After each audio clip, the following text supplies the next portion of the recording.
Well, thank you to everyone who made it. And my name is Stephanie Amagone, and I have been a part of the Tennessean for about 3 years. And some of the work that you may or may not have seen is probably baby tigers. My coworker Rachel and I, we had the chance to go visit Nashville, and there was baby tigers born.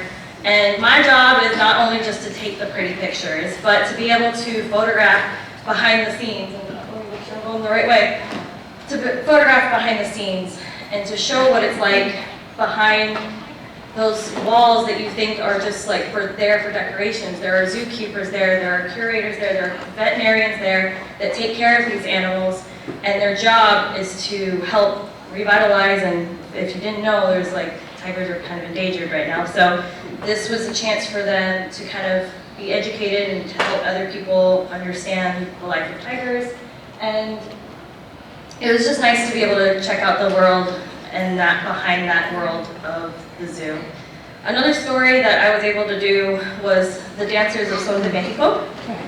These are dancers who are so passionate about their culture, and they're so passionate about trying to keep this traditional dance alive. I'm not going to say it because I'm going to butcher it, and I don't want to be laughed at right now. So we did a portrait series, and I was able to talk to each individual dancer to talk about why it was so important for them to keep this dance alive. And I'm sure you've seen them in performances, but this is a huge deal for them. They practice every night.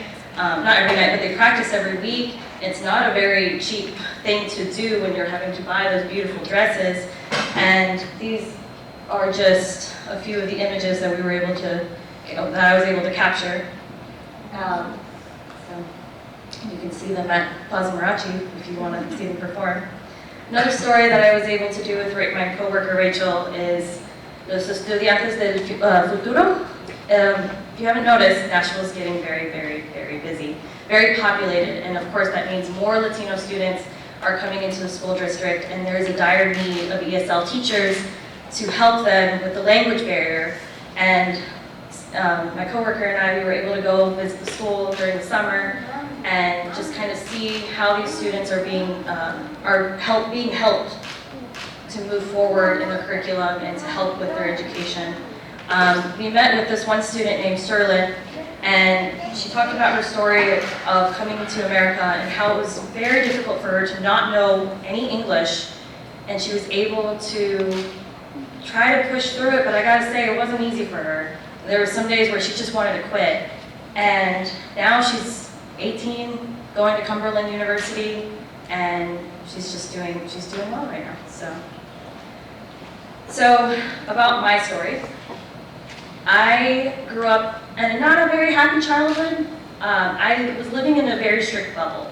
I wasn't allowed, my curfew was 8 o'clock. I wasn't allowed to have sleepovers. I couldn't go to the park all by myself. And I wasn't allowed to walk to the nearest Dairy Queen to get some ice cream.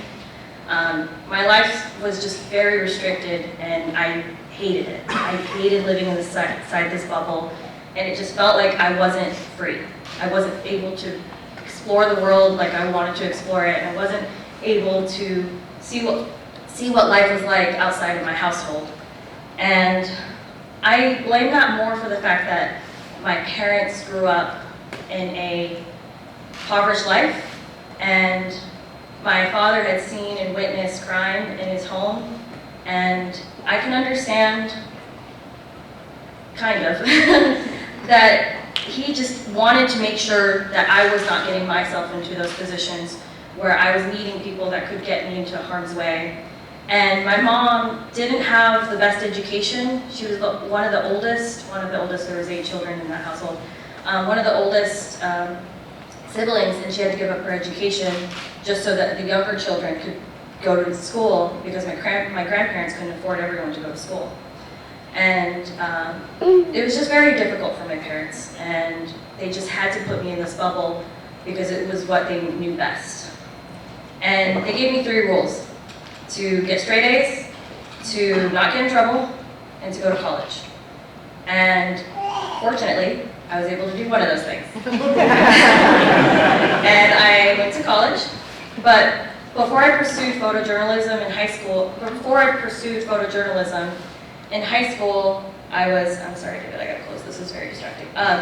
In high school, I was interested in this photographer, James Knockway. And if you don't know the photographer, you might know the photograph that he took of 9/11, where there was a church cross and the explosion right behind them. And it's become one of the most symbolic images, and I'm sure there's other photographs. I'm not trying to discredit other photographers, but James Knockway kind of inspired me to just pursue that career. And I wanted to see what life was like outside of this bubble that I was trapped in. So I went to school and I pursued photojournalism, and I had the opportunity to go visit Brazil during the 2016 Olympics. And I gotta say, it is gorgeous. It is so beautiful. If you've never been to Sao Paulo or Rio de Janeiro, it is gorgeous. I highly recommend it. And my mission there was to photograph what the culture was like, because everyone was so focused on the Olympics. And I needed to see how the Olympics were affecting Brazil. And so, as I was there, of course you're going to see the Olympics tourism, and everything was so festive and it was so exciting.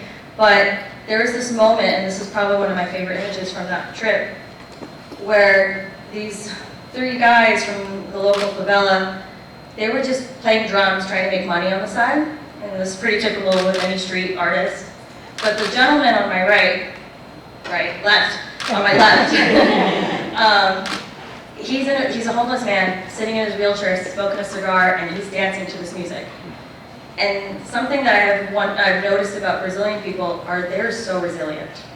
One bad thing could happen and they figure out a way to get out of it. And something like that kind of inspired me to understand like this culture, and not everybody knew about that. And that's something that Brazilians really take pride in, is that they're really strong people and they don't let anything hold them down. And after college, I was able to travel to Kentucky. I was able to travel to Kentucky and do an internship at Boyd Station, where I had to document the rural side of Kentucky and the bluegrass of the farmers and the culture. And I met this family. They're considered the Ramos. I call them the Ramos brothers because that's their last name. But this is a generation of men and their sons working on the same farm for the past 12 to 15 years. 15 now, but 12 years at the time. And what was interesting about them was just the fact that normally when you see farmers, you get a variety of people, of H2A workers working together. This is an entire family. And they come here to cut tobacco, and they've been doing it for years, and they've gotten so comfortable with the county, and they've gotten with the farms and the neighbors, and they've gotten so comfortable with their boss, and making sure I'm going the right way. And they trusted me enough to like document their work. And just a side note, if you're not into dead carcass animals, please look away, and I'll tell you when to look. But they were able to invite me to their barbecues, and they were able to invite me to see what the lifestyle was like. They didn't just buy their meat at the grocery store, they went and killed a pig. And so, like I said, they invited me and my friends to go to their barbecue, and I was able to document that. And what was so significant about this story was just the fact that they had a second home in Kentucky. They had family and children back in Mexico, and they were here providing for their family, but it's not always work. For a minute, you just realize enjoy life, and you're in the moment with them. The other way. This is Dallas, and I met him in Jackson, Tennessee, when I first got my job after college. And I gotta say, after college, I was free from the bubble that I was restricted in. I was free from the rules, I was free to meet people, I was free to talk to people, I was free to eat and drink and do whatever I wanted. And Dallas is who I ended up meeting at the paper, and his story is really significant because he has this rare disease. It's a genetic disease, and unfortunately, it's an uncurable disease. And I'm not going to say the whole word because I'm going to mispronounce it, but it's FTP, and it's a genetic uncurable disease. And he goes to St. Jude to kind of get chemo treatment. And the thing is, he's 13 years old. This is when he's 13 years old. And We didn't know his time expectancy. I mean, he could live for a really long time if he continues his treatment, but he's living in his bubble with doctor appointments, hospital visits. He can't go and see his friend's birthday. He can't go to his friend's birthday party because he's got chemo treatment. He can't swim anymore because he's got tumors that are limiting his ability. And the only thing he can do, athletic-wise, is be a basketball manager. And the thing about him is he has such a positive attitude. Like, nothing is defeating him. Nothing's defeating him, and this picture is the only photo I have of him actually being in pain. He's not actually being in pain, he's just really uncomfortable. But the whole time he's a very positive person. He absolutely loves being a part of the basketball team and cheering them on. And he has such a good personality, he has such a great positivity thing. And the reason why I tell you this is because this is a boy who's got a disease. And it's going to be stuck with him for the rest of his life. But he's positive. I still keep in touch with his mom, and he's a senior now. That's crazy. He's like yay big. I met him when he was right here. It was crazy. But he's doing great, and he's still positive, and he still has this great outlook on life. And that's just how I think everybody should look at life. This is my daughter. So, 3 years after coming to Nashville, well, not 3 years after coming to Nashville, but after coming to Nashville, I got married, and my husband and I have this beautiful daughter named Evelette, and some of you already know who she is, but life changed for me, immensely for me, and it's just different now. I don't have the freedom to go and do whatever I want. It's a different type of bubble now, but this type of bubble is her bubble. I'm trying my best to protect her. I'm trying my best to keep her from this like painful world. And it's starting to click, and I understand now why my parents were so strict and were trying to protect me from this really cruel and evil world. And the thing is I understand that. I get it now. As a mom, if you're not a mom yet, you will get there eventually, but if you are a mom, you get it. You want to protect your children because nothing else matters except your children. And the thing is as much as I want to keep her in this bubble, I know that I need her to see the world the way I see it. And the reason why I do this job is because, not just because I love it and I get to explore the world and I get to meet different people, but these people that tell their stories, they want you to know their story. They don't want to be forgotten in this world. They want to leave a mark in history, and our job, at least my job, is to be able to make sure they're not forgotten. And my job is so that when I do these stories, I want you all to see it from your own bubble perspective. Thank you. I was invited to speak here today. I was a little bit unsure about sharing my story. Not because I felt like this event wasn't the right platform, but rather because, when reflecting on the theme, finding one's purpose in the midst of adversity, I wasn't sure if I had faced that much adversity in my life. But in reflecting on my story and my experiences growing up, I gained a deeper appreciation, for my experiences as a first-generation American and some of the internal struggles that I grappled with growing up, understanding my own identity. So to share a little bit about my story with you all, I got to start at the beginning. Got to start with the family, of course. Over there to the right is my mother and father, Juan Aparicio and Milagro Sotomayor. You can tell this is old. I'm kind of old because the tower's in the background. My mother moved to the United States from Adjuntas, Puerto Rico in 1984. My father moved to the U.S. in 1986 from Lima, Peru.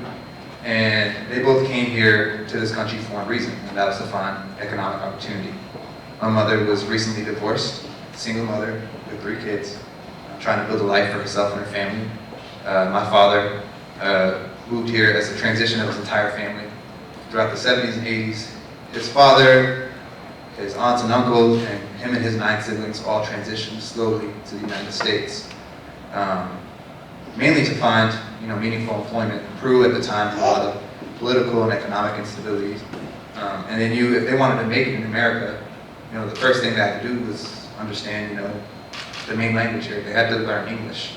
So they enrolled him in English class in Hartford, Connecticut. They met, they started dating, and a few years later, I'm Papa Ram. As you can see, I got some pictures of my family to the left, the top left, and the bottom left. I grew up with a big family, and I was a baby boy in my family. And if you've ever heard any stereotypes about baby boys, especially baby Latino boys, every stereotype is true. I was a principe, I was spoiled, everybody did everything for me. I had 3 older siblings, at least 10 years older than me, that watched out for me. I had 6 tias and tios over here in the United States that gathered with my parents every weekend, and they all acted like my parents. It was a village that helped raise me. And kind of the icing on the cake of my spoiled nature was that out of the 10 siblings that my father had on my grandpa's side, and the 30 grandkids, I was the only one to carry the last name. So as the last natalicio, there was a lot of expectations on me. And with that expectations came a lot of love, a lot of support, and my parents did everything they could to help me meet those expectations they had for me and for our family in the United States. So they went after the American dream. They met in Hartford, Connecticut. Hartford, Connecticut is an interesting community. It's a small city that has a really high Latino population, but there's a lot of poverty. So they had to endure a lot. You know, they had to come to this country, live through poverty, learn a new language, overcome racism that they experienced in the community and the workplace, and they persevered. And they moved our family out of the city into the suburbs to a town called Glastonbury, Connecticut. They got a house. We all had our own room, something that my siblings never had, and we had the white picket fence. And they did everything they could to give me a better life, and for that I'll be forever grateful. But with that, it came some downsides, especially my personal experience. Growing up in a predominantly wealthy white town as a child of immigrants, it was very ostracizing. I definitely felt othered. If you can imagine, it'd be like living in Antioch and then moving out to Franklin. Your whole family spent their whole life in Antioch, and then you're the only brown family in Franklin. It was difficult. The neighborhoods were safe, the schools were good, you know, the amenities were great for a young family, but continuously, I grew up, the systems and the people around me reminded me that I was another. And as a kid, I did what I could to fit in, but I got teased a lot. You know, I looked different. My family spoke a different language. I had a different last name. So I got in a lot of little scuffles, especially in the neighborhood. But I think a real turning point for me was in 3rd grade when I was placed in ESL class. Now, ESL classes are incredible for young people transitioning to this country because it allows them to engage with the community and, you know, learn a new language, give them the skills they need to succeed. But for me, growing up here, my siblings speaking English, my whole family speaking English. English was my primary language. So being pulled out of class, one of the only 2 brown kids, put into ESL, where I really didn't need it, definitely ostracized me to an extent. And it really reinforced me, you know, what was good and what was bad. English was good, Spanish was bad. So I focused on my English, and I really stopped speaking Spanish. And reflecting back, that was part of an assimilation process for me, to become part of the community that I lived in. But really, at that time, it led to me losing a part of my identity. So as I continued through school and I assimilated into the suburban community that I was a part of, I felt disconnected. I never really felt invested in the neighborhood, I never felt invested in the school, and that kind of led to a level of apathy. You know, my grades weren't that great. You know, I wasn't really thinking about my future. I got into trouble. And I was directionless. And it kind of continued that way. I coasted through middle school and high school, and I was kind of that stereotypical kid that had potential but never did anything to live up to it. And it wasn't until I got out of high school and I went to community college and I took my first sociology course. Now mind you, the only reason I went to college was my mom and papa said, we're going to kick you out if you don't go to school. It was their dream to have a graduate son, so I was like, all right, I'll do it for them. But that sociology course flipped the switch in me that I had never experienced before. In specific, there was a section and a lesson we learned when reflecting on W.E.B. Du Bois. And he had this theory of double consciousness that stuck out to me. It was really poignant. And it's a concept where an individual can live two lives at the same time. And although he was speaking on the African American experience back in the 1800s, 1900s, I felt that experience in the 2000s as a Latino boy in suburban Connecticut. I lived that life in the external world, trying to fit in with the dominant culture, the affluent white society around me, while at the same time, I had the life that was in my family and the diaspora in Hartford of being a Latino. And what resonated with me was the dissonance. It kind of explained the dissonance that I experienced growing up. And it went beyond just cultural differences, right? It's beyond just the foods that you eat, the music you listen to.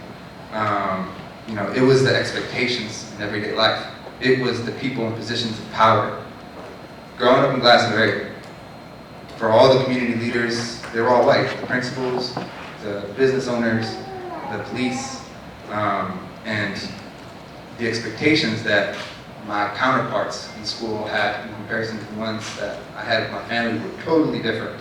We were struggling just trying to figure out how to pay for school, what my life was going to be, what was I going to study. Meanwhile, the students around me and my white counterparts were flipping through options through colleges and career opportunities like they were shopping for iPhones at the store.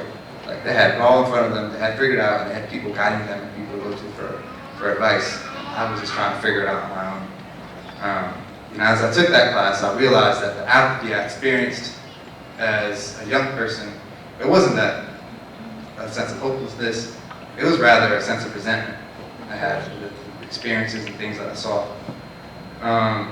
So that was my first step in finding my purpose. I wanted to change that, and I wanted to change that for people in my community. So I pursued professional experiences that reflected that. In the top left, you'll see I did an AmeriCorps program called Public Allies Connecticut. It was really transformational for me. For those of you that aren't familiar with Public Allies or AmeriCorps, it's like Peace Corps in the US. And it gave me not only on-the-job training in my community, but it also had a lot of soft skill development, and I got to be around a diverse group of people like myself and trying to make change in the community, which was really inspiring. After that, I worked with the city of Hartford, which was for the first time I saw people looking like me in positions of power. The mayor was Puerto Rican, the majority of the council were Latino, the department and division heads were Latino, and it kind of set a switch inside me. But as I got more involved in the community, I noticed there was a big disconnect in my capacity to serve others. And that was language. The thing that I gave up a long time ago at a young age. I couldn't serve the people who I wanted to if I couldn't communicate effectively. And that's kind of when I realized if I wanted to be who I wanted to be, I needed to reclaim my identity. So I made a big change. I moved to Latin America. I sold my car. I took what savings I had. And mind you, this is possible because of my parents and the support I have in my family. So it's not something anybody can do, but I did what I could. And I went to Puerto Rico with my mother. I retraced the place that she grew up, the places she worked, where she raised my siblings. I backpacked to Peru, and I got to go through different cultural spots, learn about my history, pre-Pizarro, pre-Inca, my indigenous roots. I got to meet family that I had never met before. On the bottom left is my great uncle. He was brother to my grandmother, who I never knew, in Cusco. They grew up in a small town, Calca, in the Valle Sagrado. So that was really powerful for me. And probably most transformative was that I moved and I lived in Cali, Colombia for about a year and a half. And I taught English. And that experience in specific was very transformational. Because not only did I get to improve my Spanish, but I got to live somewhere that reflected the culture from home. So I wasn't living those two lives as much. And it really opened my eyes to the inequities and inequalities and the wealth disparities that were present in Latin America. As a teacher, it was the first time I got to serve as a mentor of others.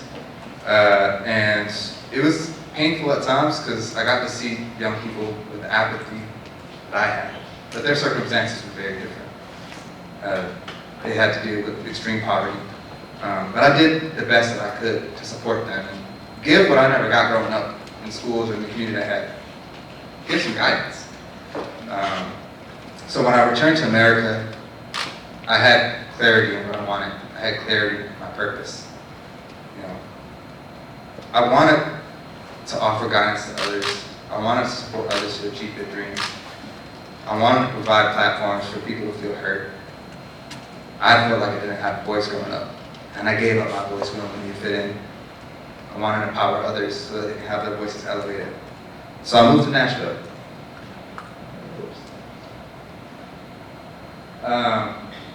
I worked a few jobs here. I worked at the Oasis Center, working with young people, like Charlene, helping them develop their skills, helping them connect with their community leaders, talking about issues that were important to them. I worked with the State Department of Education, researching inequalities in the school system and needs that minority communities had. I worked with the Tennessean Human Rights Commission, investigating discrimination, what that looks like in the workplace, and providing pathways of justice for people who feel like they don't have any otherwise.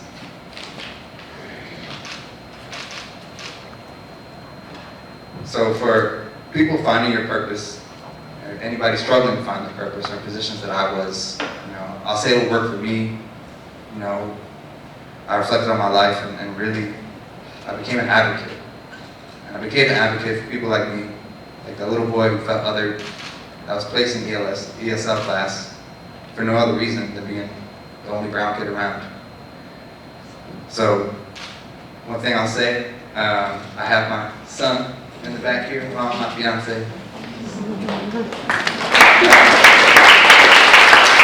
you find your purpose, it'll open opportunities for you. I was invited to speak at the MLK Day convocation. I got to meet David, participate in his podcast. I got connected with the Human Rights Commission, which gave me financial stability and allowed me to start my family. And reflecting on the theme about adversity, I realized I did face some adversity, but adversity looks different. Each storyteller would tell a different story about the adversities they face in their life, but it evolves. It evolves from when you're an immigrant. It evolves from when you're first generation American. It'll evolve to when you're second generation American, like Julian did there. It'll always be there for the minorities in the community. But if you're having trouble finding your purpose, I'll say a few tips. All right. First, treasure your identity. All right. We're a sum of the progress and sacrifices of the people before us. So own your legacy and don't let anybody devalue that, even yourself. And second, what worked best for me was to serve others, whether it's in your community, in your family, or serving those who have a lack of opportunity to have their voices expressed. By focusing on empowering others, it helped me realize the power within myself. That's it. I want to thank you all for your time. I appreciate this opportunity.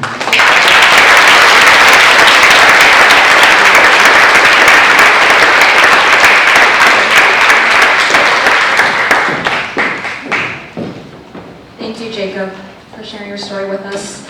Now I want to welcome Viridiana to the stage.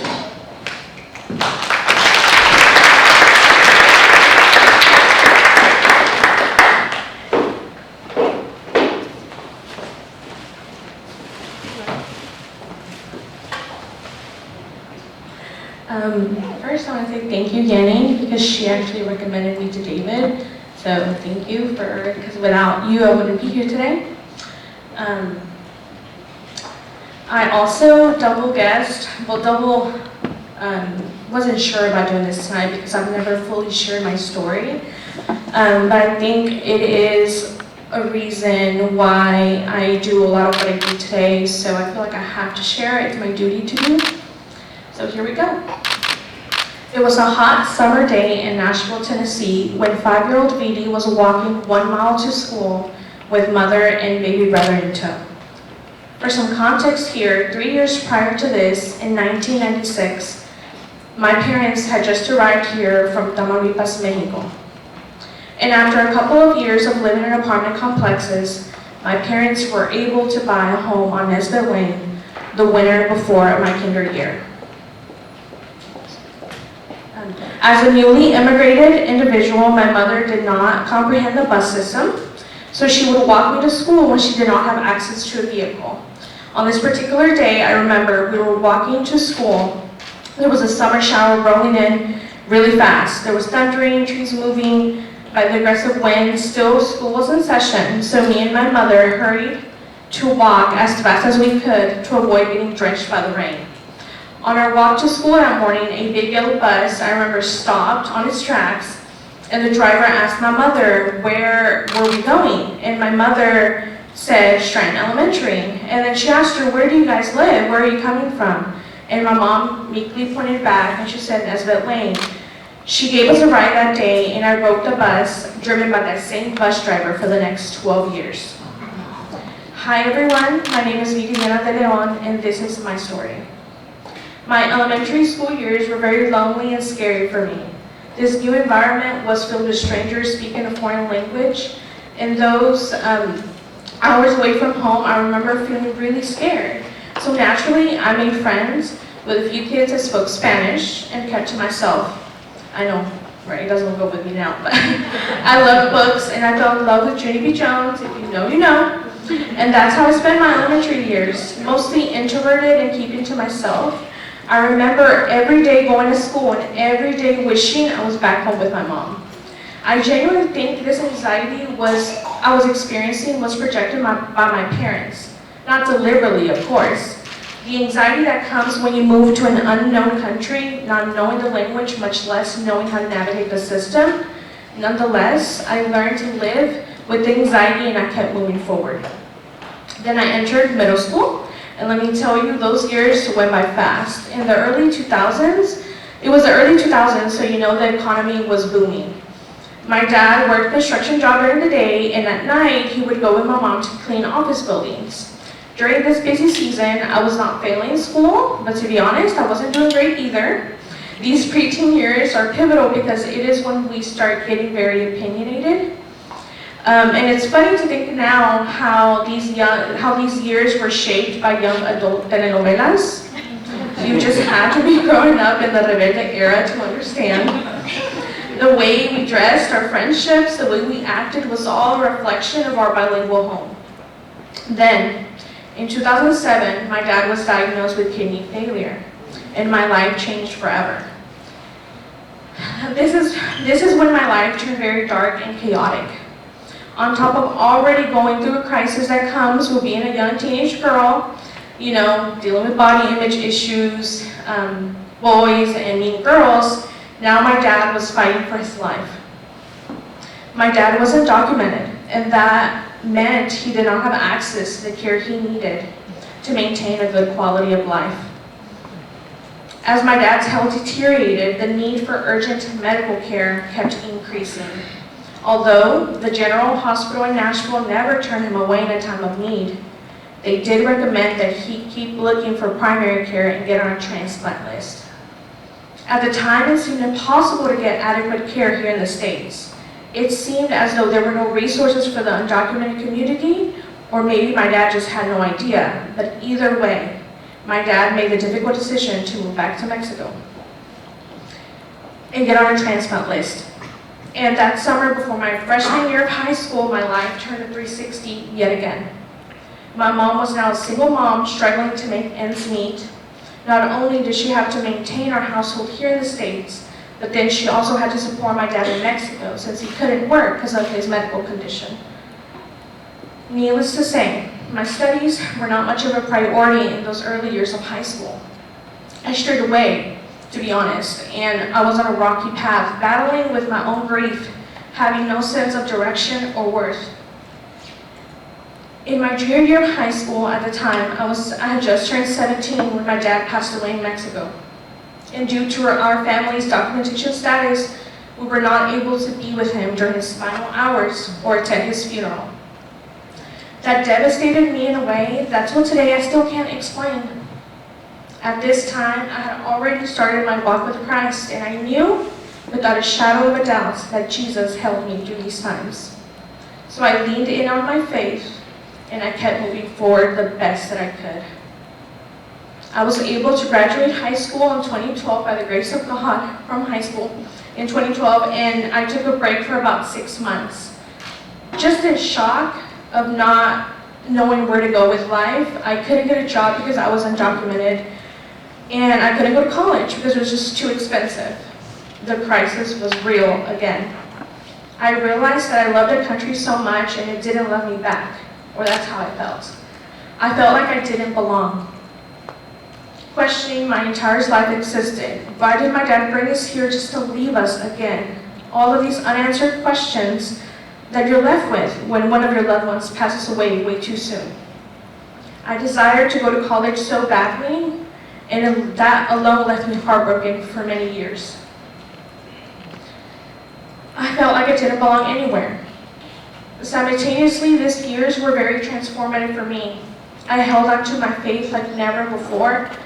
I had to dig so deeply into myself to find my worth again. And I came to the realization que, quote, somos lo que hacemos con lo que hicieron con nosotros. I had full control of my life. I found my voice, my purpose, and I found myself daring to dream again. These years were the years I found my love for social justice and activism. I started reading books about feminism and the educational system, and I found a whole world full of fighters fighting the good fight. I knew in my heart that I wanted to make my life's work and see justice lived out. To help women break systemic barriers that prevent them from receiving an education and ultimately obtaining the life they most desire. I started working in insurance, and I predominantly served the undocumented community. And I loved it so much that I started my own insurance business. And I just love it so much. So all during these years, I attended this very school, Tribeca Nazarene University, and I studied business at 23 years old. A couple years into the business venture, I realized there was a gap in the business world. There was a lack of Latina representation in entrepreneurial spaces. Despite the fact that Latinas are among the fastest growing demographic of business owners in the US today, we often face barriers such as limited access to capital, mentorship, and networking opportunities. I saw a real need for representation, support, and encouragement in our community, and I knew that my life's purpose was to help. I wanted to help Latinas step into their potential and live and help build the life of their dreams. It was as if everything in my life suddenly made sense. I felt a deep calling to uplift, guide, and inspire. From that day forward, I committed myself to creating spaces where Latinas can thrive, break barriers, and lead with confidence. This is how my dream for Nash Latina Bosses was born. Nash Latina Bosses exists to provide resources to our Latina community to grow and scale their businesses while also building genuine community. We facilitate meaningful connections and networking opportunities that enable Latinas to expand their professional networks, exchange ideas, and just support each other's growth and success. I have now been an entrepreneur and a small business owner of Nash Insurance for almost 6 years, and founder of Nash Latina Bosses for 2 years. I'm a mom of 2 wonderful children, and I have my life partner that supports me and my dreams. I am building a life I am incredibly proud of, and I know my dad is proud of me too. Because I felt like I didn't belong my entire life, I am now fully dedicated to creating spaces where other Latinas don't ever have to feel the way I felt for years. I dream of a life, of a world where my beautiful brown daughter can thrive. A world where she will see herself represented. A world where she doesn't have to fight to be seen. She can just simply be. This is why I'm so passionate about creating spaces for Latinas, for also creating spaces and equity in medical spaces because that system once failed my dad and it cost him his entire life's work. This is why I'm passionate about seeing students of color get the resources they need, as I once needed and I fell through the cracks.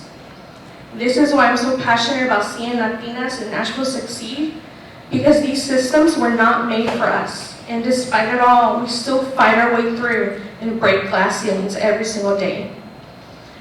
This is why I'm passionate about elevating Latino voices, because our people, no matter how they got on this side of the border, deserve to live a life they are proud of. Thank you. Thank you so much for doing this, all of you. And now I have the distinct privilege of having Diego Eliade Solomon come to tell you the next story.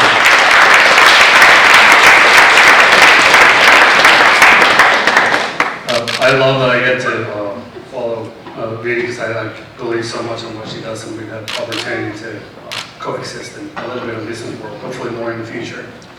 I'm not a stranger to public speaking, but I'm up here selling something, or trying to convince you of something, to break something, whatever it is. But today the goal is just to tell you about my life. That's something that is very foreign to me. So you're going to get a very raw version of Diego up here, but hopefully a very real one. I hope you enjoy my story, but unfortunately the best part of this whole exercise, the most powerful, beautiful part of this exercise, is the part that you won't get to see, but is the part that we get to experience when we're gladly forced into thinking about all these different things, right? So I'll start. Tell you about my story. This is something that really happened in driving my car today. Right? You're trying to go through the bullet points that I want to talk about today and whatnot. And I realized that a lot of my migrant story, my other story, started when I was 1 year old, and it was because of a decision that I didn't make. It was a decision that my parents made. So I'm Diego Eliade. I was born in Mexico City, but at 1 year old, my family and I moved to León, Guanajuato. So I am raised in León, I'm a panza verde de corazón. And that created a very interesting thing, and this is my this morning reflection, or this afternoon reflection, that my otherness story started in León when my parents made it almost like their mission that we would only hang out with other Chilangos in Mexico City. Because provincia is whatever it is, right? So they were so much tied to their identity of being Chilangos that they tried to instill it in us, and they feel we're proud Chilangos too. So that was a very interesting story. We're a middle-class family. We didn't have, or at least I don't recall having any sort of struggle growing up, which I'm very grateful, very conscious that is not a typical experience. And everything in my life should have been pretty vanilla growing up, but it wasn't, because from a very early age, I've always had this little bit excess of energy, and this just, I think a little bit of a need for excitement and adventure, a little bit, if you will. And also, growing up in Mexico, this was kind of like not a thing when I was growing up. I was diagnosed with ADHD at age 33 instead of age 5 or 6 when I should have, right? So being a neurodivergent, the schooling system that I was just shoved into was never the right model for me. So very much, I love that we have that thread in common. A lot of us speaking tonight. I was also a horrible student.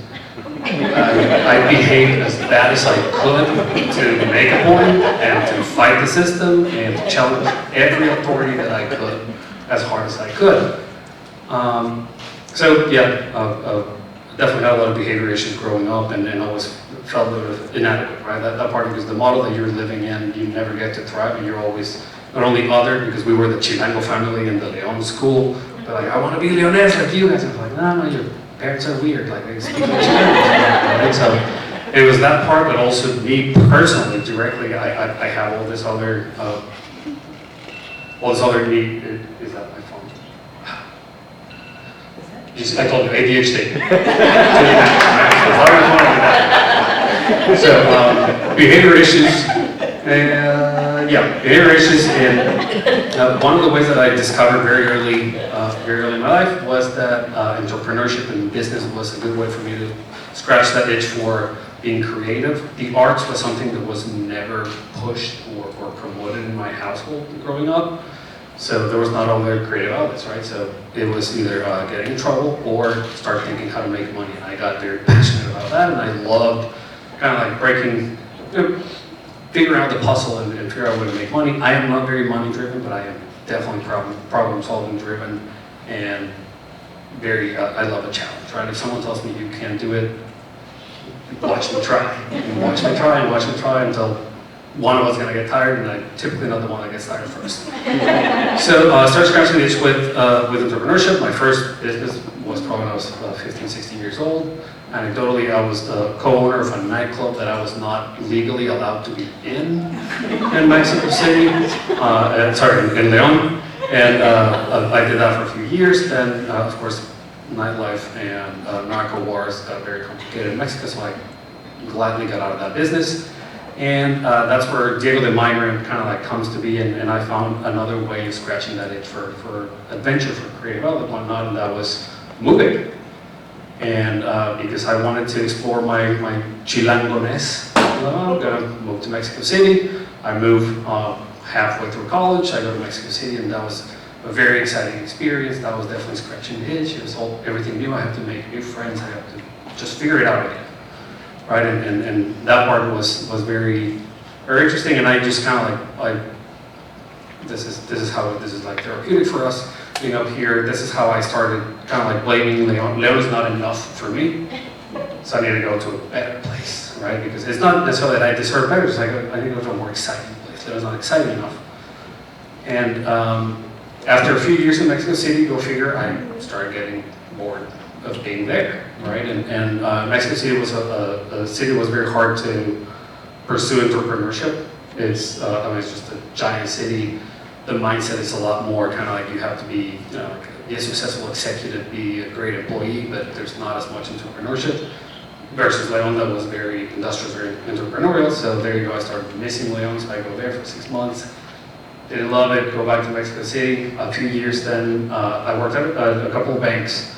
And kind of like the thing to do was to come to the US to get your MBA in any Greenwood University, because that's so prestigious, right? It's just like, you just come to this side, and you get whatever kind of school degree, and you go back, and then you made it, you're great. So I got the opportunity to go get my MBA at Loyola University in New Orleans. That was such a cool experience that that's my next migration, if you will. Finally made it to this side of the border. And New Orleans was a great place for me to bridge my Mexican life experience and my American life experience. New Orleans is very chaotic, like Mexico can be, in a good and in a bad way. So it was a place that didn't feel that foreign, to be honest, right? It's a place that felt very, very welcoming, and again, it was just like familiarly chaotic. Then that helped me assimilate some to the side of the American life experience that I wanted to assimilate to. Then I finished school. I started a business in New Orleans, lasted for a few months, and I completely messed that one up. And I had an opportunity to come to Nashville to see if we wanted to move to Nashville. And no particular reason other than my wife and I both went to the same summer camp here in Nashville. She's from Birmingham, Alabama. I'm from Leon, Guanajuato, Mexico, but we both went to the same summer camp in Fairview, Tennessee. And so, yeah, we had a bunch of friends, people that I knew from 20, 25 years ago. So let's go try Nashville. And I had the pleasure to explore Nashville for a whole week with Dr. Jose Gonzalez, one of my best friends and mentors. And he just introduced me to so many people, such cool people too, and it was a dream of a week for me, right? So it was a very easy sell for me to just went back to New Orleans and told my wife, just find a job in Nashville because that's where we're going. That's the next adventure. It just makes perfect sense. Let's do that. My wife's a teacher. She's an EO teacher at MMBS schools. She has been doing that for 12 years now. So she found a job at Cole Elementary very quickly. She found a job way before I did.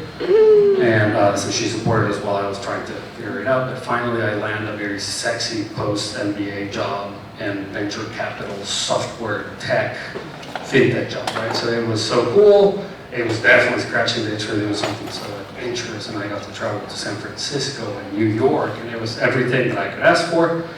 And then we get pregnant with our first kid, Sienna Marie, our almost 8-year-old now, that she arrives to our life. So everything in my life is just going amazing, right? This is, everything is good. At that point, then we get pregnant with our second child, and at 8.5 months of pregnancy, I am diagnosed with testicular cancer at age 31. And of course that kind of like shook. But I kind of hate talking about my cancer journey. We were just making fun of the word journey a minute ago. But I'm just going to mention a few things just to contextualize what the point is of talking about it. But I think I definitely have kind of like survivor's remorse, right? And that's a huge thing with a lot of us survivors community.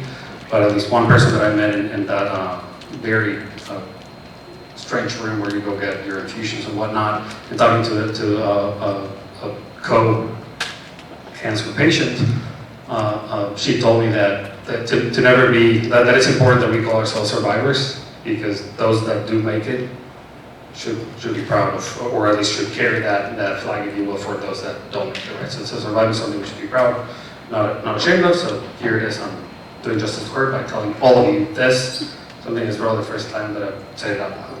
So consider yourself so special right now. And one of the best gifts that cancer gave me was completely shift my mindset and change my focus from me to if I'm gonna stay on this earth, I better use my time a little bit better. And I started getting very focused on impact, right? I started a little soul searching, how can I have more impact, how can I have more impact? And at the same time, I'm becoming increasingly more American. I love this country to death. And as I'm assimilating, as I'm acculturating and all the ings, I found a great opportunity for public service. I was invited to work for Metro Nashville government, and it was one of those things like, this is it. And I took the job without reading the job description, without asking how much it paid. I just jumped into it, and it was a very, very cool experience for 3 years. Of course, after a month of taking the job, the tornado happened, and then COVID happened like 3 weeks later. I had quite an experience. I see some fellow members of Metro at that time that we had a little bit of a crazy experience. But that gave me such a sense of pride of being part of the community, being part of a system that works so well, and that did help me with my American pride grow a little bit more. And another surprise, being a testicular cancer survivor, I was told by a doctor that I was not going to be able to have any more kids. So we're like, okay, 2 is more than enough. And of course, life has that very funny way of just surprising you. So then, boom, we're pregnant with baby number 3. We learn about baby number 3 the same week that we learned that both my wife and I have COVID, while we have neighbors living with us because their house was still being rebuilt from the tornado. So it was a very fun experience. And now our little gift baby, Luna, I didn't name my second daughter is Nora, and I almost forgot to mention her. I promised all of them I was going to say their names in front of everybody. Luna is number 3. This is while I'm working in Metro, and the experience with Metro was great, but of course, as it happens, and I was very privileged to have a role where I'm probably going to, my role was like a new role with government, whatever, but I got to represent the Latino community in a lot of things, right? And it was not part of my portfolio, completely unrelated to my scope, but all of you here that are Latino, that are in those rooms that are full of people that are not like us, you eventually get called out and say like, you, the Mexican one, there's a Mexican something thing in South Nashville, can you go?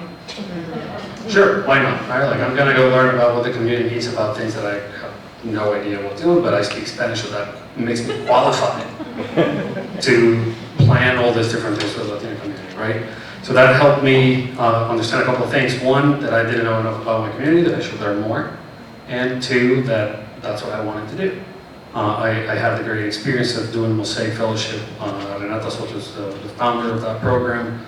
and that's for Black, Brown, and Golden leaders to weave a better South. That was such a cool experience. It gave me a lot of clarity, and that's how I started my company, Mr. Financial, because I saw the exact same gap that Vito was just talking about, that we're the most productive community.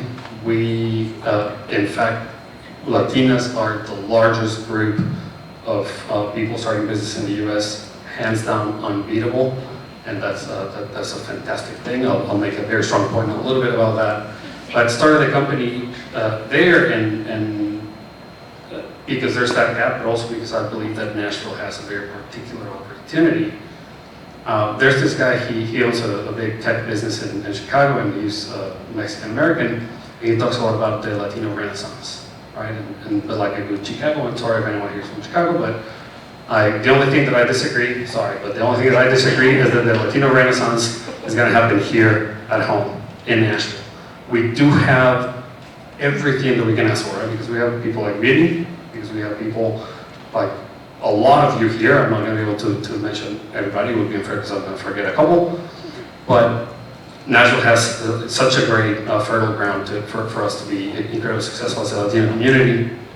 So that's why I started a business. We do a lot of financial work, helping closing that gap, access to capital for small businesses, micro small businesses. We help people formalizing their business and whatnot. It has been a great and very crazy experience thus far. We had so much success that we ran out of money. And I keep hearing that's a good problem to have, but it's definitely a problem. Miguel, my partner back there, wouldn't let me lie to you about that. We have problems, but it's been a very interesting experience evangelizing a lot with those that hold the capital and try to convince them why they should put money into this effort that helps. And to me, the answer is very clear, right? This is the most productive community. If you give us capital, we're just gonna vamos a romper, right? Unstoppable. That's why the Latino Renaissance happens here, and it happens with Latinas creating those businesses. So that should be the group that we should be funding the most. And because of all these great problems that we have in the company, I'm not sure what's going to happen next. The one thing that I was reflecting also to come and talk to you all today was that I also realized that Diego the Migrant started growing roots. And Diego the Migrant now turned into Diego the Tennessean, the Nashvilleian, and for the first time in decades, I literally cannot visualize myself anywhere else. It's not only that I don't want to leave, I legit cannot imagine myself anywhere else, and I think that's a great thing. Right, I think that's a great thing because of everything that I'm saying, that I think that here at home, there's so many things that are going to happen and that we are going to make it happen, and I love a lot of the Latino pride that is just embedded in all of our stories. I know that my migrant experience is not necessarily one of great struggles.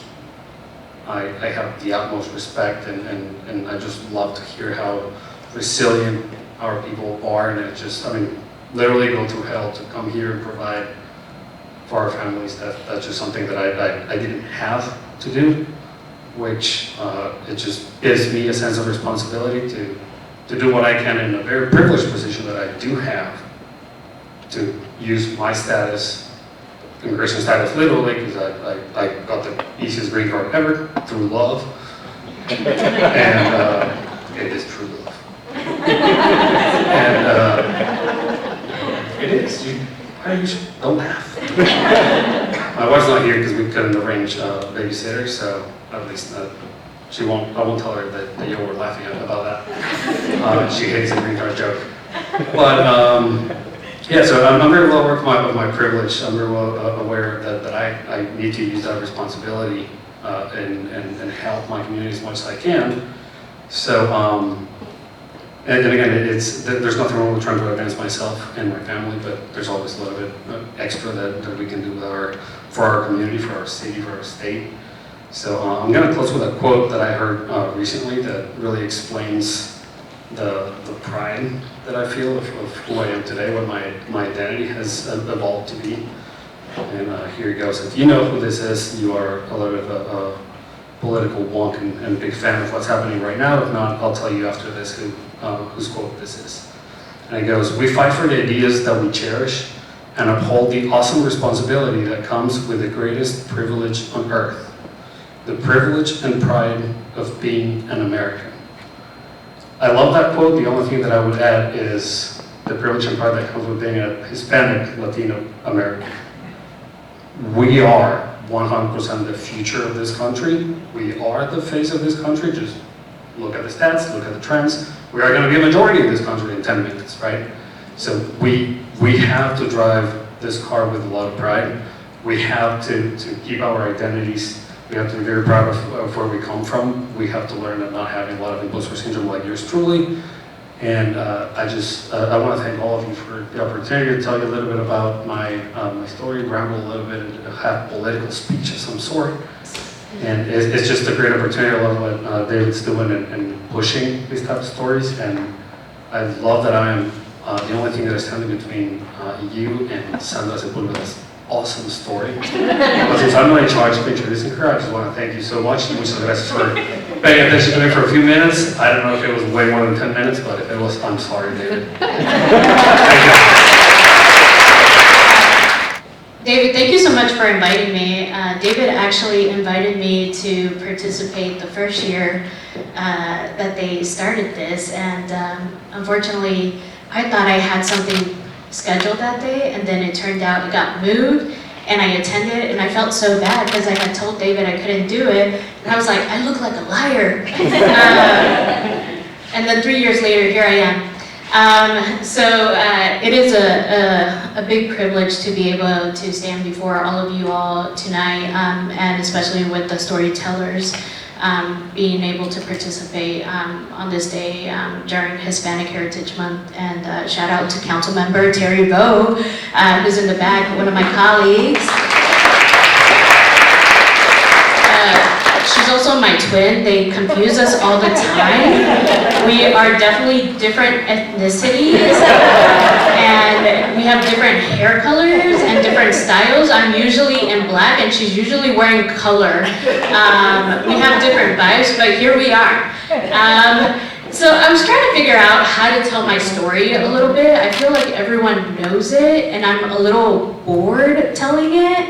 And I was telling this to a friend earlier, and he was saying, Sandra, like, you think you're bored, but no one's bored. Like, people like to hear your story. And I'm like, well, let me try and figure out a different way of telling it that might be a little bit more interesting, and maybe a way to, you know, liven it up a bit. And so I got on the video conference with David, and like we toyed around with it.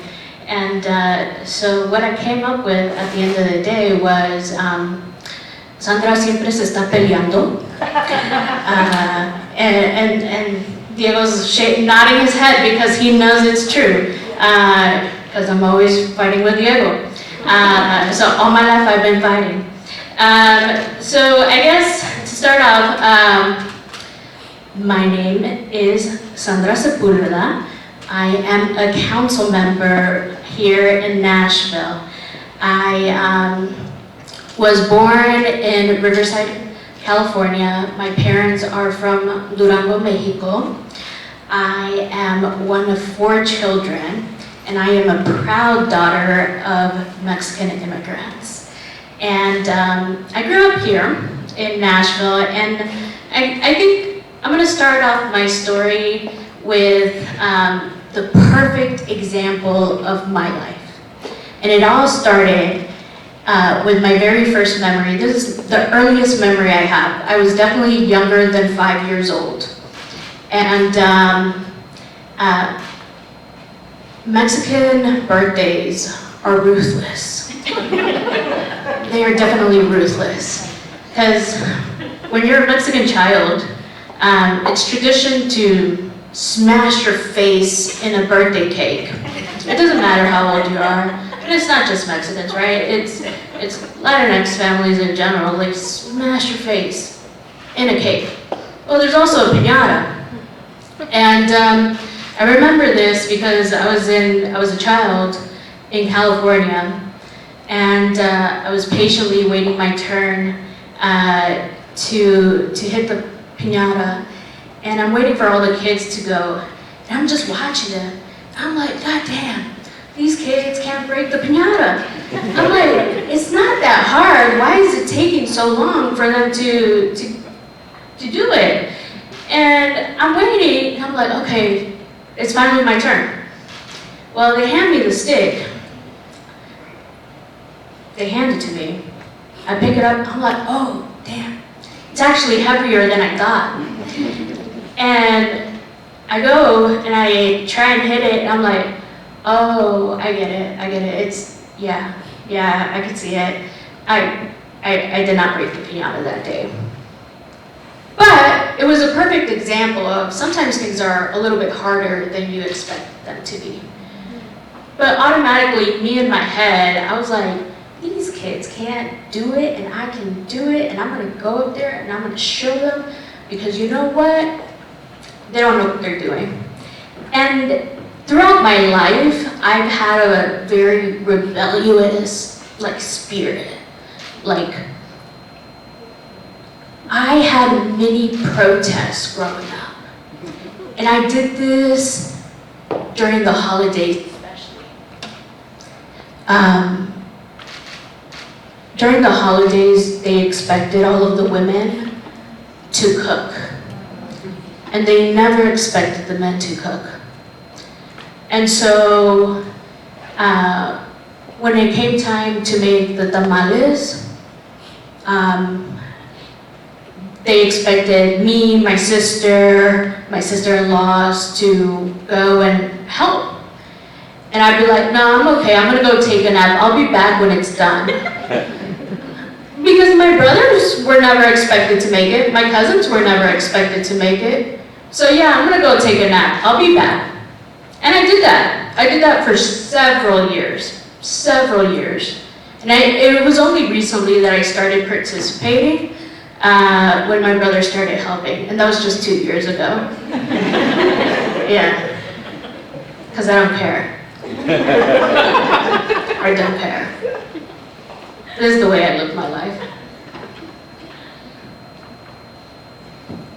When it came time to figure out what I was going to do after high school, I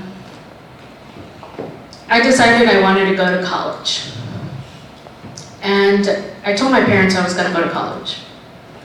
And my dad told me, no. He said, you should help out. You should go to work and you should help. And I don't really blame him for that. Something you should probably know is my parents didn't really have an education. They made it through 4th and 5th grade, and that was it. And then they had to go to work. They came to the US when they were 14 and 15 years old.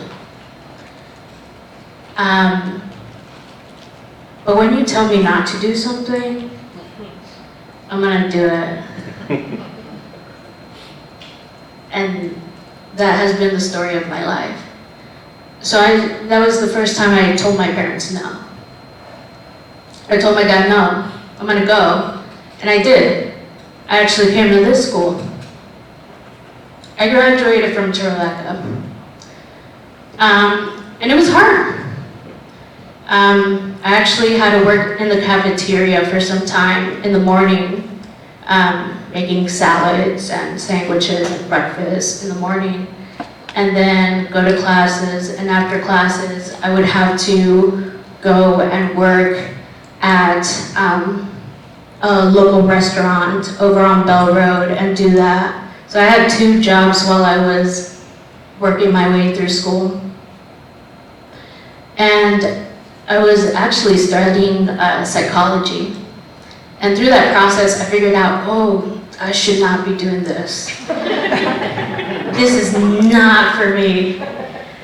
And later on, I decided, you know what, I'm really interested in history and political science. I actually think I might want to switch my major to this. And this was going into my second semester of college. And I was actually dating someone at that point, and he drove like an hour to come see me, and we were walking around outside the track. And I was telling him, hey, you know, I think I'm gonna switch my major. And he's like, oh, what are you gonna switch it to? I think I'm gonna switch it to political science. And then he started laughing, and he said, you, politics? And so I texted him the next day and I broke up with him.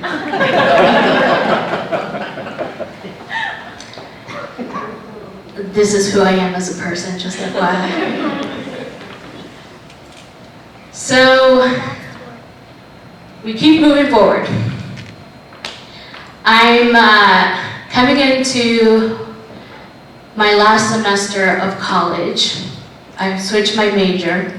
I'm a history poli-sci major, trying to figure out what I'm gonna do as I'm getting ready to graduate. And I get a call. I had just finished working on a couple of campaigns, because I did work a couple of campaigns. And on the first campaign I worked on, my old boss had just been elected as the chair of the Democratic Party. And they told me if I wanted to intern at the Democratic Party for my last semester, and then when I graduated, if I wanted to work there as the operations director. And as a lot of you know, it's very hard to get a job right out of college. So I said yes, immediately. So I graduated college on a Saturday and started work on a Monday as the operations director of the Tennessee Democratic Party. And I worked there for 6 years. And it was probably one of the best jobs I ever had. Eventually, I added finance administrator onto that job title. And I did a lot of work, more than just operations. I did a lot of fundraising work. I taught a lot of the interns how to run a campaign. We flipped a couple of seats. And as I was moving forward in my political career, an opportunity presented itself.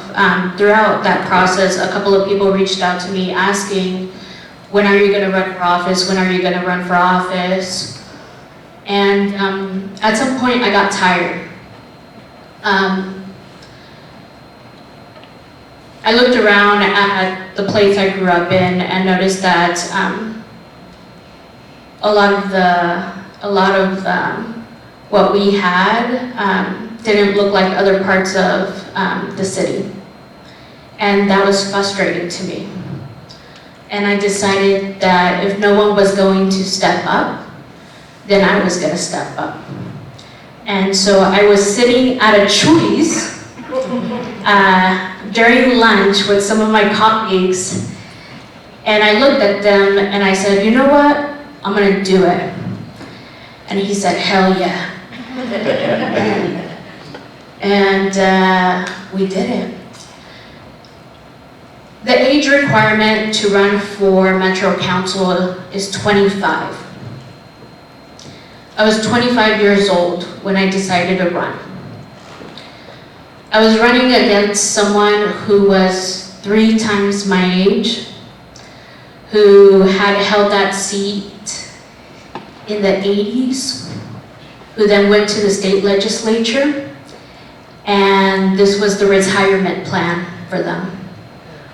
I knew I was up against a big machine, and I knew that they had a lot of money that was going to be backing them.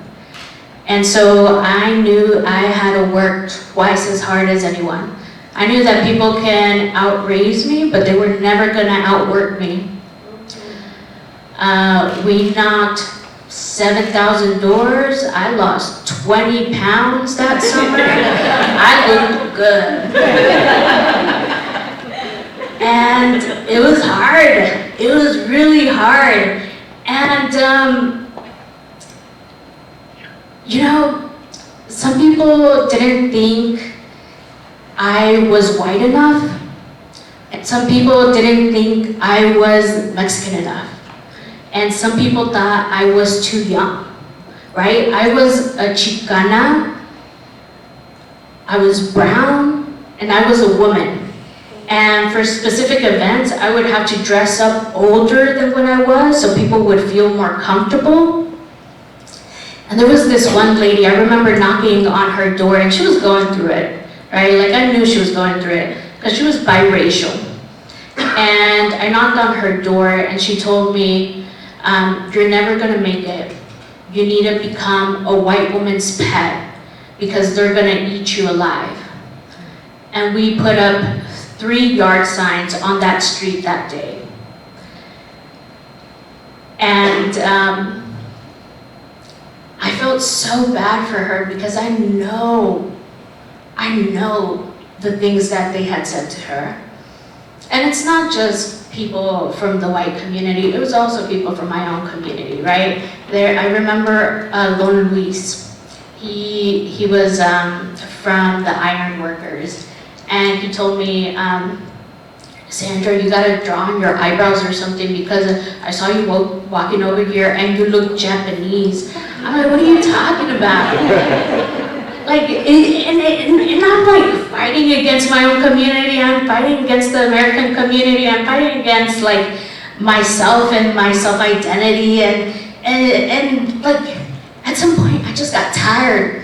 And I was like, I can't fight all of these people. I am who I am, and I'm just gonna keep going, right? There is a goal, and the goal is I have to fight for resources for people who have been ignored for a very long time, for the community I have grown up in and have lived in since I was 5 years old, and that is my singular goal. So I have to get through this very, very, very long cycle, and it was long as hell. Let me tell you, it was long as hell, because we started in January, and it ended in September. My family, I try to keep my family out of it. Like, it's hard.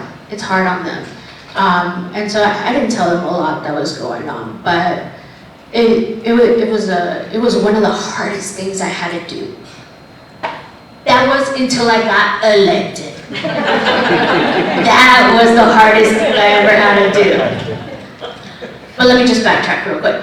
We did win. I was 26 by the time I was elected. Started at 25, then I turned 26. I was the youngest woman elected and first Latino elected, and we won with 61% of the vote.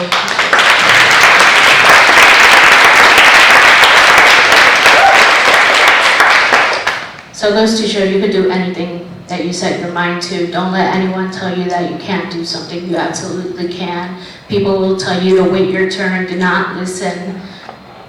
You do not have to wait at all. No one is the gatekeeper of whatever industry you are in. You are the author of your own story. I tell this to kids all the time. Learn the history of your own people, because you begin to think that this place is not meant for you and that your people have not been here for a long time. They have been. We have been here for a very long time.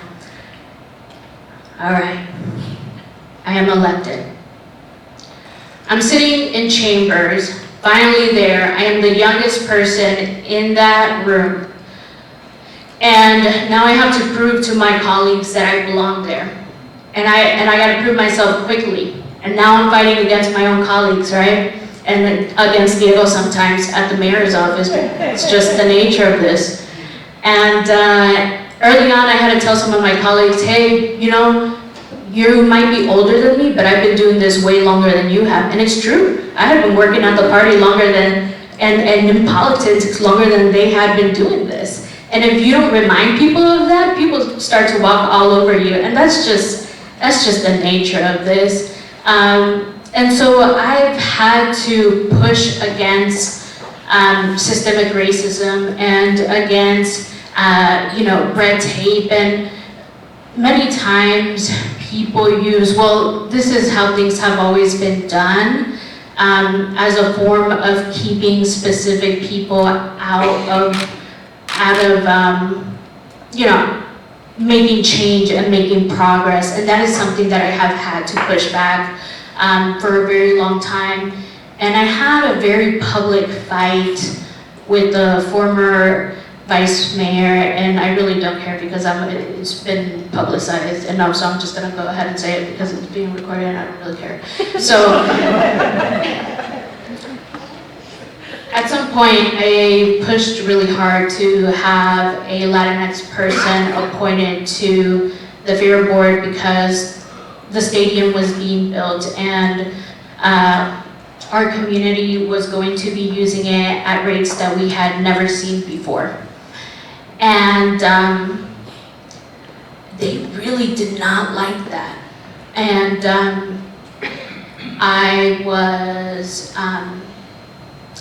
there were some very ugly things said to me. I was yelled at.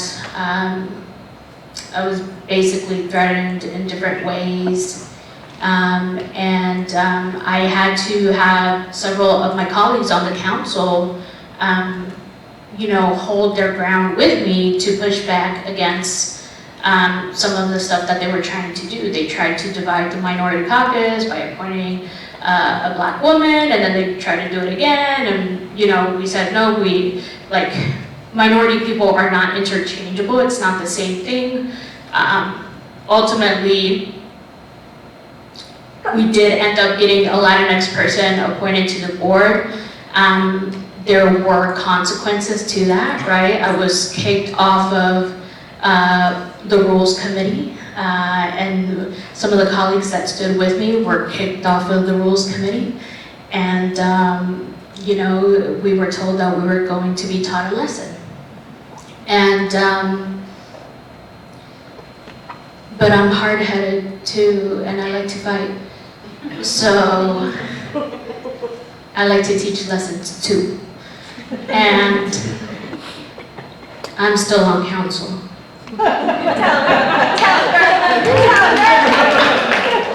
And someone's not in office anymore. So that's part one. And, another part is that when I was first elected, something I really wanted was to have a park in the district, because my district was one of the only ones that didn't have a library, community center, or a park. And I fought for years for that. Luckily, Diego heard that. When you yell at Diego enough, and when something makes sense to Diego, Diego's like, you know what, that makes sense. But that was held as leverage over here at some point too, because I was over here fighting about something else. But I had to fight hard for that, and eventually we were able to get it. But it's basic stuff, right? Like, why can't a community that has a bunch of kids have a park? Why can't communities have a sidewalk? Why is it that we have to fight so hard for basic necessities? So they ask me all the time, Sandra, why are you always fighting? Sandra, why are you always arguing with this person? I have no problem being the bad guy in someone's story. I have no problem being the villain in another story. I will fight with a person all day, every day, as long as my community gets what they need. It is exhausting. It is exhausting as hell. This is one of the loneliest jobs there is. I would be lying if I did not say I was not resentful. Absolutely. I am 100% resentful. There should have been so many people before me doing this work. Right, Jenny? There should have been so many people before Jenny doing this work at the school board level. There should have been so many people before Terry doing this work for the Asian community on the council. There shouldn't be just me doing this work for my community at the council level. And here we are. Here we are. It is hard. It is lonely. And one day I'm going to be gone. I'm not going to be here forever. and it takes so long to convince somebody to run for office. Our friend Stephanie, it might have taken me 2-3 years to convince her to run for office, and I was talking to her at the soccer games for a very long time. Hey, you gonna run? Hey, you gonna run? It's exhausting. It is very much exhausting, and it is very hard. It is very hard to find people who understand what this work entails. Unless you are in this position, you can't fully explain it. So I talked to 3 people. One of them is here, which is Jess. One of them is in DC, and one of them is a former colleague who will remain anonymous because he is off the grid.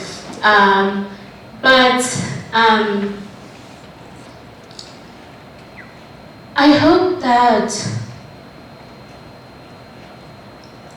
at the end of the day, when my job is done, when all of this is done, that I have made a change. I would like to not fight, honestly. Sometimes it's fun, I won't lie. But I would like to be at peace at some point. I try and keep my family away from this as much as possible. Jess asked me earlier if I had invited my family. I told her no. I don't invite my family to most things I attend or speak at. I think I've invited them to one. They still don't know about the Nazis at council. Some of y'all might have seen the picture. Don't tell them. I want to protect them as much as possible. So it is a very heavy burden to carry by yourself. But I want to be at peace one day. And if at the end of the day I could walk away from all of this, having made meaningful change, even if that means just a sidewalk, that could change someone's everyday life, then I think I have made a difference. So, even if my name is lost in the pages of the history of this city, I hope, I really do hope, that I changed at least one person's life. Thank you.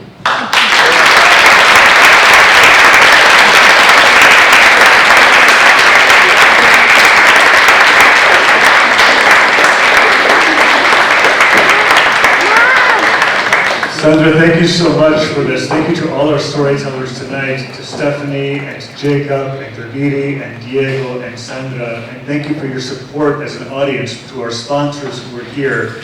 Thank you to Councilmember Laveau for coming. She was at our storytellers last year as well, so we so appreciate your participation.